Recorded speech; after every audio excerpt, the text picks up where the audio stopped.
I wanted nothing to do with church, but he knew about this addiction ministry that they had at this church.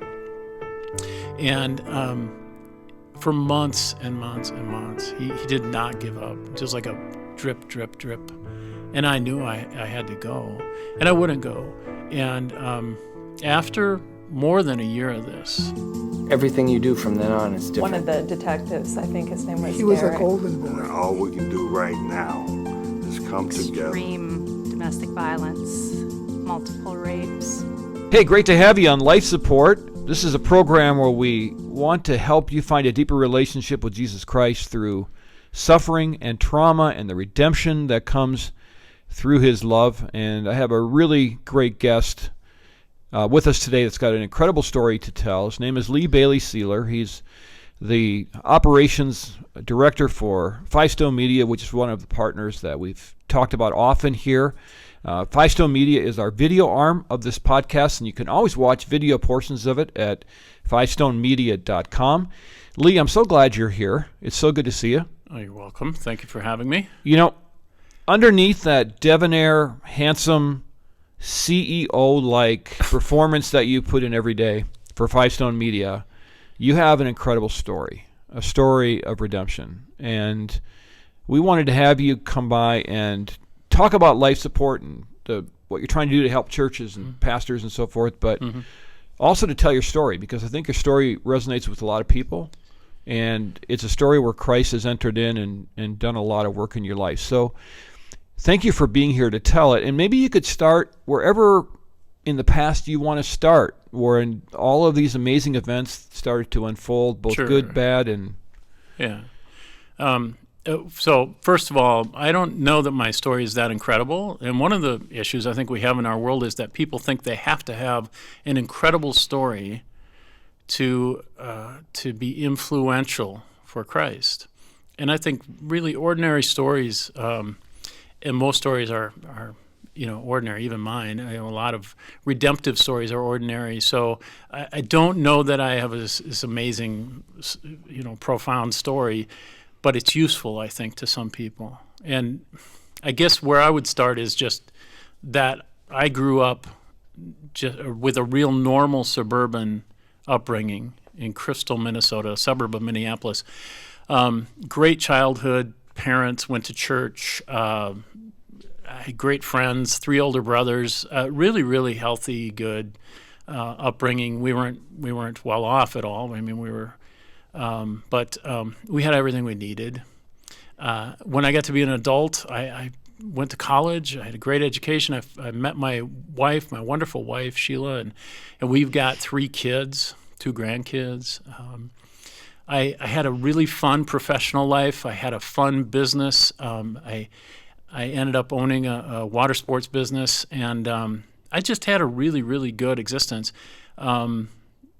Not really have any big problems, kind of problems I see in the world today, especially today. I didn't have any kind of problems like that.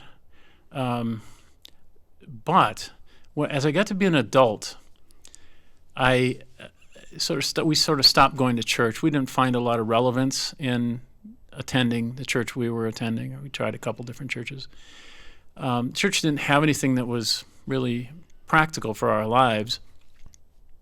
So I drifted away from good influences and fell into this trap that I think a lot of people fall into, which is being influenced by cultural expectations. So I started to believe that my value came from what I did, how I did it, how much money I made, how many things I had, that kind of thing, rather than who I am. And that, I was pretty good at that. Mm-hmm. And I got really good at looking good, if you will. And I think a lot of people strive for that looking good aspect of life. As I got busier and busier with business and our kids started to grow up and everything, life got more complicated, I started to run into some problems that I didn't know how to solve. Financial problems, business problems, relationship problems, just general problems that we run into in life. And in this culture of fix your own problems, pull yourself up by your bootstraps, just get on with life, make it look good, I strived to make it look good. And as I did that, the weight of these problems just created a fear in me that I would just no longer look good and that I wasn't going to be a success, that people were going to see that I was a fraud, that they pull the curtains back and I don't want them to see who I really am underneath everything. So, and that's not uncommon for especially men. I read a study that I don't know what percentage, large percentage of men sit at their desks and say, if they ever discover how bad I am at my job, I'm in trouble. Everybody's got that. Yep. Right? Right. Yeah. Because it's an identity issue common. And fear of being rejected and unloved and all that stuff. Yeah, and in particularly our generation. I think in our kids' generation, the 20s and 30s, now they're maybe more about relationship than we were, but I think our identity was more about our job and our level of success, what we look like, what kind of car we drove, that kind of thing. And striving for the suburbs, all that good stuff. So here I am. I've got this fairly good-sized business. I've got 35 employees working for me. I'm looking like I'm doing really, really good. And underneath, I'm like the duck that I'm just paddling like crazy where you can't see it, and everything looks cool on top. But I was struggling so much inside emotionally that I had to do something. And my solution for that was to start drinking more. Because I drank socially, and we go out and have fun and have a few drinks and have a business lunch and have a drink and, the normal, I guess what we do. But I realized that I could sort of check out, make things go away when I drank. And so I drank to sort of overwhelm my fear. Because if I didn't drink, my fear would overwhelm me.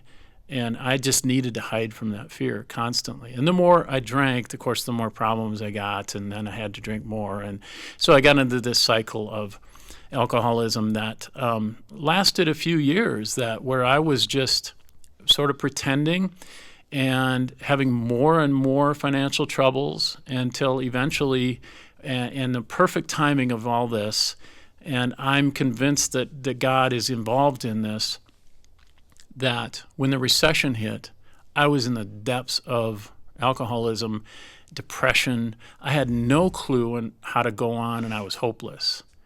And God took that business away. Mm-hmm. And there was just no money left, and we lost a lot. I lost a lot of my money, a lot of people's respect, a lot of other people's money. And I basically had to close the doors and let all those people go.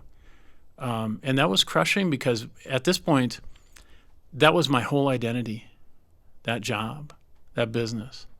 And everyone looked at me, and I was that guy.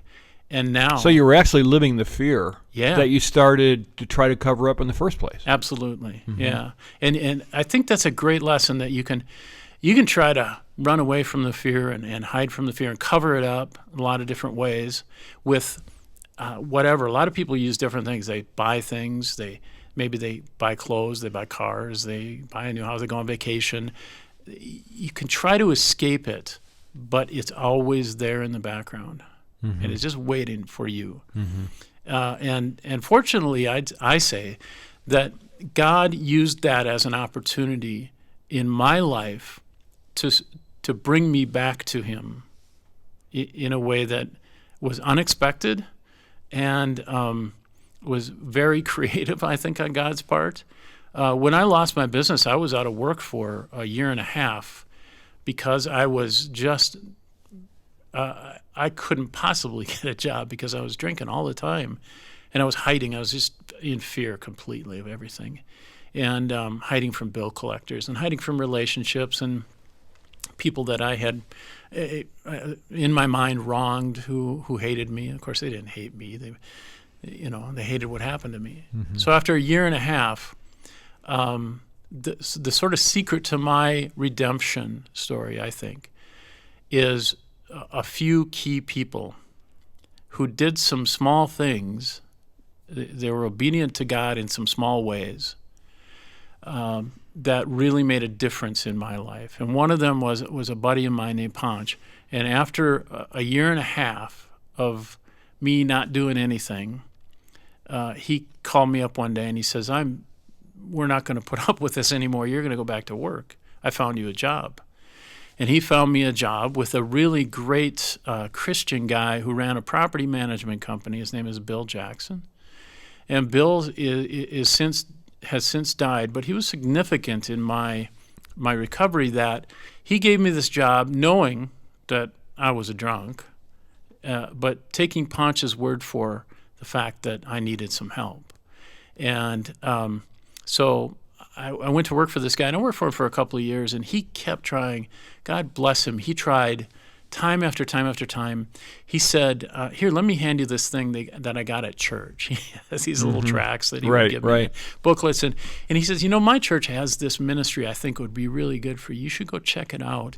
And I wanted nothing to do with church, but he knew about this addiction ministry that they had at this church. And for months and months and months, he did not give up, just like a drip, drip, drip. And I knew I had to go, and I wouldn't go. And after more than a year of this, I finally gave in and went. And I was just scared to death, because I went to this place, and I was still under the influence when I went. And I thought they were going to throw me out, because that kind of mess doesn't belong in church. In my history, that's just the history of my upbringing in church, is that everything looks good, and you don't really have to talk about problems at church. You go there and you listen to someone preach at you, and you sing some songs. Put a smile on and get out of there, right? Absolutely. Yeah. And so I went into this church, and I sat in the very back row, ready to dash out the door. And as I said, under the influence, and about halfway through the worship set, music, I got up to leave, and I walked out the back door, and there's another guy named Bud who stood at the door, and I think he was posted there to keep people from leaving. And he said, "Where are you going?" And I said, "Well, I just got to get something out of my car, of course." And he says, "There's nothing in your car you need. What you need is in here." And he talked to me long enough to keep me engaged and keep me in there. Wow. So Ponch and Bill and Bud did these little things that, for the lack of those small things, which aren't really small things, but for the lack of those actions on their part, I'm not sure I'd be alive today. And so very slowly I sat there and listened. And this is a big enlightening moment for my redemption, is that the way I healed out of my addiction, or whether God healed me out of my addiction, was through just really simple stories of other people telling how they had done it. And here's a thing that's sitting on my shoulders that I don't think I can beat. I really have, literally at that point, had tried to quit for hundreds of times, and couldn't do it. Just good. I'd look at myself in the mirror and say, "You don't do this," and I would drink out of the bottle. And then I heard from these people who didn't look anything like me, maybe, but they told my story. And they said, "Look, we were there too, and this is what happened to us, or what happened to me, and I got through it with the help of other people and with God." And so I got hope for the first time in years from a bunch of drunks and drug addicts that I couldn't find anywhere else. And you can extrapolate that really into any part of the church when people are willing to tell their story. Yeah. Whether it be in a women's group or men's group, or people gain hope from hearing stories. Right. which is kind of what you do at Five Stone. That's the whole mission, right? To tell stories, because that's where people can find that healing. Right. Hope is contagious, but in order for it to be spread, Someone's got to open their mouth, right? But there's blocks to that, and I don't mean to get you off track here, but we a couple of weeks ago we're talking with Dr. Diane Langberg, who's an expert in trauma, and we were talking about why it's difficult for people to talk about the different things that happen in their lives, and why it's hard for pastors to talk about it. And one of those blocks is, don't want it to be about me. Not sure where the line is. But somebody has to say something. Yeah. Otherwise, how does that hope, like you said, how does it spread? Church can't be silent. Right. Well, one of the things we did, that reminds me of something that the church reminds me of a junior high school dance. I don't know if you remember those. The junior high school dances that I went to. Deep Purple was playing on the loudspeakers, and I remember just standing in a corner wondering, when can I leave? You're standing in the corner. In a junior high dance, there's the boys lined up on one wall and the girls lined up on the other wall. And the music's playing, and the strobe lights are on. Right. Yep. But everyone's afraid to go ask the other people to dance. Yeah. And the church is the same thing. There are people there with problems, and there are people there who can help those problems. And the Word of God is there, and ministry leadership is there, but everyone's afraid to talk about it. So they won't approach each other. And I think one of the keys, and one of the things we really talk about a lot at Five Stone, is being present enough to hear when someone else needs to hear from you. If I've got my ears open and I hear that someone is struggling, then the door is open for me to share my experience, my hope, so that they might, take a step toward hope. Yeah, and that, I think, is really important what you're saying, because there are certain situations where it wouldn't be appropriate to really lay your heart out there. Right. But I found myself at times talking with a man who, say, was struggling in a certain area of his life, one-on-one, and I find myself sharing shocking things about myself because the Holy Spirit prompts me to, and then you can see in his eyes, wow, like, you too? Right.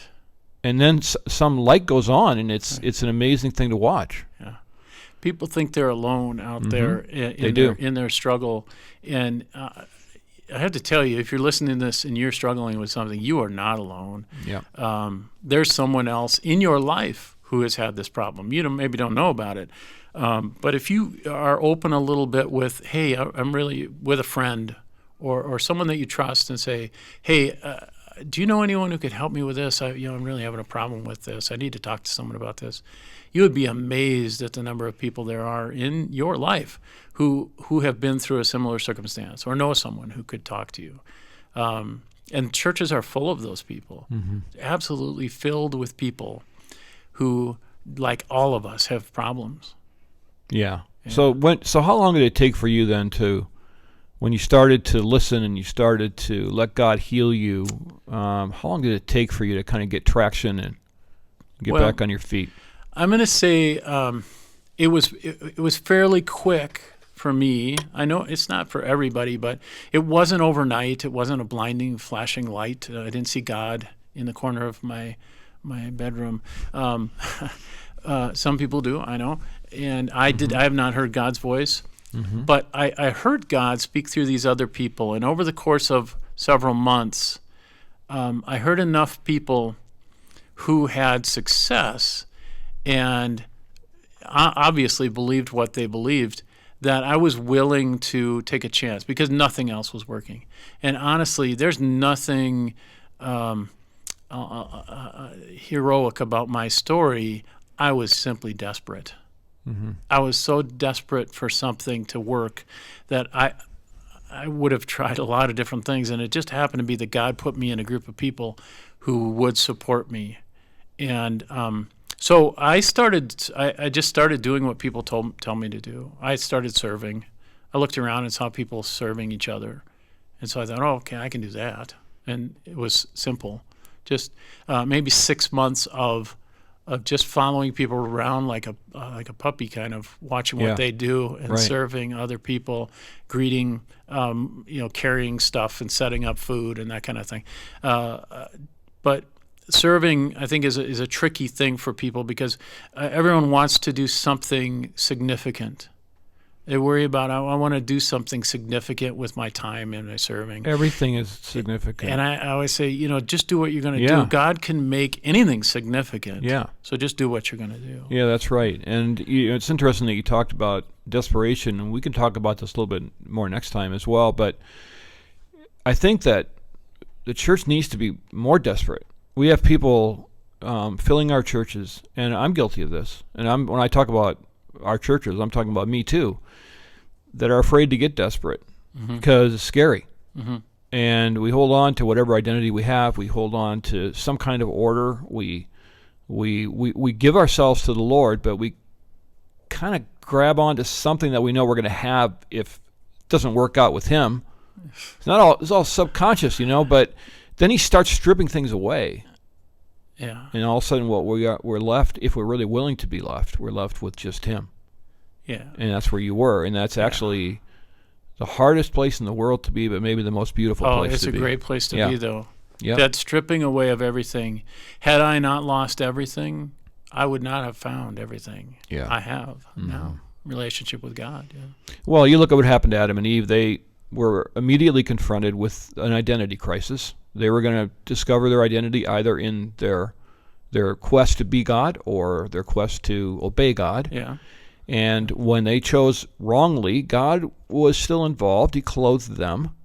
But all of a sudden they realized that they really had nothing but God. And it happened quick. And yet God was still there ministering to them the whole time. Yeah, right. And so I think that's what He does with us as well. And this is what you're trying to do at Five Stone, right? You're trying to tell these kinds of stories to help people come out of their own pain and their own situation to find hope. And yeah, we just believe so deeply that the local church can be the solution for so many different things that it's not. The church that I showed up with at when I needed help, I had no idea a church could be that for someone that could actually meet practical, real life problems and help have a place where you can solve your problems. And of course the church should be that place. That should be the first place that people think of. And in fact, we can talk more about this next time too, but in fact, people do go to the church first often, and often they go to the church for solutions, and the church is either unequipped, unwilling, unable, whatever, but they don't find answers there, and so they leave. And that's crushing. That's and they feel judged. And we are going to talk about that next time, because we're going to talk more about this life support curriculum that you've got and the ways that you're helping churches. And so thanks a lot for being here. I appreciate it so much. Thanks for sharing your story. Oh, no problem. Thank you, Paul.